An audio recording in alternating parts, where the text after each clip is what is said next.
Gonna say it, your problems are not my responsibility. If you want free healthcare, then maybe try working instead of like whining on TikTok about capitalism. My husband and I bust our butts every week and we pay our taxes, and somehow we're the bad guys because we don't want to bankroll everyone else's bad decisions.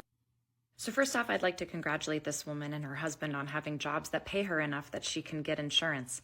People love to say they don't want to pay for someone else's healthcare, but here's the thing, we already do. When someone without insurance ends up in the ER, hospitals are legally required to treat them, and that's a really expensive point of care. And when those bills go unpaid, then hospitals have to shift their cost to everyone else.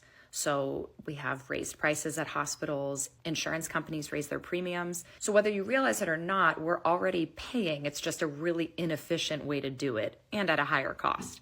And this idea that people who rely on publicly funded healthcare are lazy, it's just simply not true. 60% plus of adults on Medicaid are actually working. They're often in jobs that don't offer benefits or jobs that don't pay enough to afford private insurance. And the same goes for a lot of people who rely on marketplace subsidies or other public programs. They're contributing, but the system isn't built to support them. We're going to see more and more of that as we go into 2026 with such substantial increases in insurance premiums.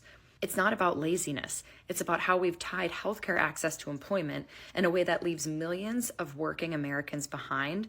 A more rational system wouldn't make you pay for someone else's care. It would make sure the money we're already spending actually keeps them healthy.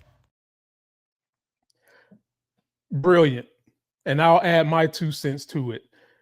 That first lady that was bragging and complaining about how hard they work and all that, that is the most traditional Republican talking point. These people would have everybody believe that they achieve everything without getting help somewhere along the way. Folks, that is just not true. It's not. Everybody gets help from somebody. And education doesn't necessarily equal you're going to get paid a wage that you can sustain your life, your necessities, and then have some to save. Doesn't equal that. That Republican talking point, pull your bootstraps up and tighten your belt, is bull jive. They would never tell you the secret steroid they're using to get over the top. Now, having said that, that woman said that she doesn't want her tax dollars going to healthcare. But she's okay with her tax dollars going to big business that blow it anyway, right? You're okay with them blowing your money on big business who oftentimes fail. They get their money, they get their upfront money socialized. And if it works, they capitalize on the gains. And if it doesn't work, oh, well, it was the people's money. You okay with that versus making sure that more people can have a healthy life and participate in the economy, which would increase the amount of money that's floating around. It would increase productivity. It would increase activity in the economy. So what you're really saying is you're educated dumb people. That's what you're really saying. You're really saying you guys are educated healthcare professionals that don't understand the economy. You don't understand how taxes work.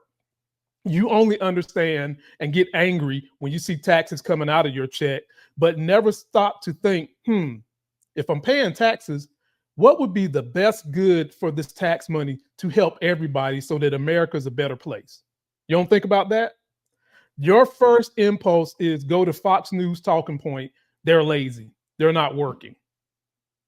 And mind you, the face of government assistance is Black people when the data clearly shows the people who really use it are the same folks that is your color, lady. So let that sink in. Think about it. I want you guys to post me your comments. Let me know what you think. Please be sure to follow me on YouTube at Politics of Being Black or Lamont Tyson.